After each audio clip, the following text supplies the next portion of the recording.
Tak nak tengok.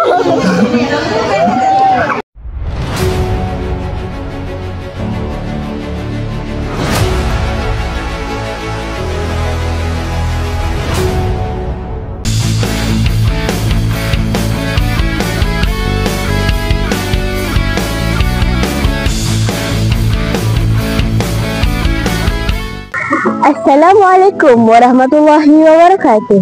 Saya Nurul Azhar Kaisara selaku wartawan TV Touch and Dipujes at Radar Dipujes. Hari ini berlangsungnya program tarbiyah bagi murid-murid tahun 6. Jom sama-sama kita tengok apa aktiviti hari ini.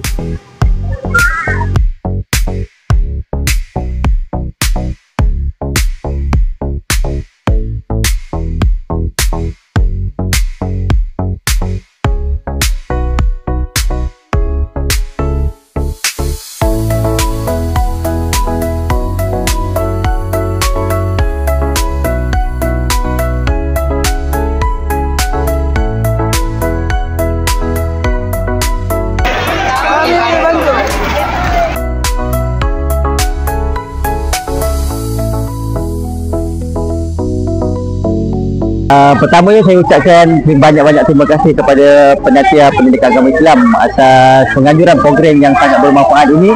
Semoga program tarbiyah ini dapat memberi manfaat yang besar kepada anak-anak kita, terutamanya tahun 6 yang akan melangkah ke tingkatan 1 pada tahun depan. InsyaAllah semoga program ini berjalan lancar dan dirahmati Allah hendaknya, insyaAllah. Untuk makluman, hari ini kita ada program tarbiyah Islamiah. Fokusnya adalah untuk tahun 6 dan insyaAllah dia akan fokusnya objektifnya adalah untuk segi akhlak, adab kepada ibu bapa dan ciri-ciri untuk menjadi remaja anak soleh. InsyaAllah. Okay, 3 insyaAllah.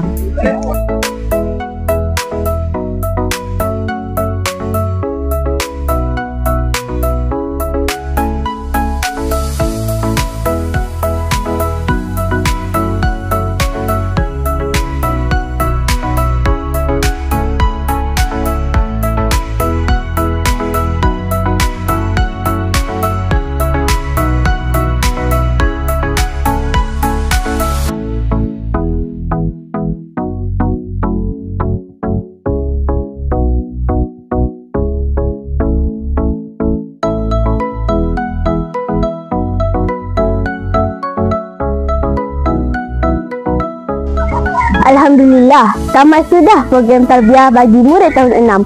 Semoga semuanya dapat memberi manfaat kepada murid tahun 6. Itu sahaja dari saya. Sekian, terima kasih. Bye. Alhamdulillah, selesailah sudah program tarbiyah Islamiah tahun 6 pada tahun 2025.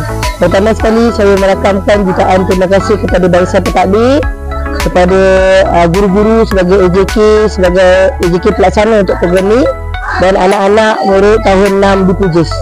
Saya doakan semoga program ini memberi impak yang sangat besar dan memberi manfaat yang sangat baik kepada anak-anak didik kita. Sekian, terima kasih.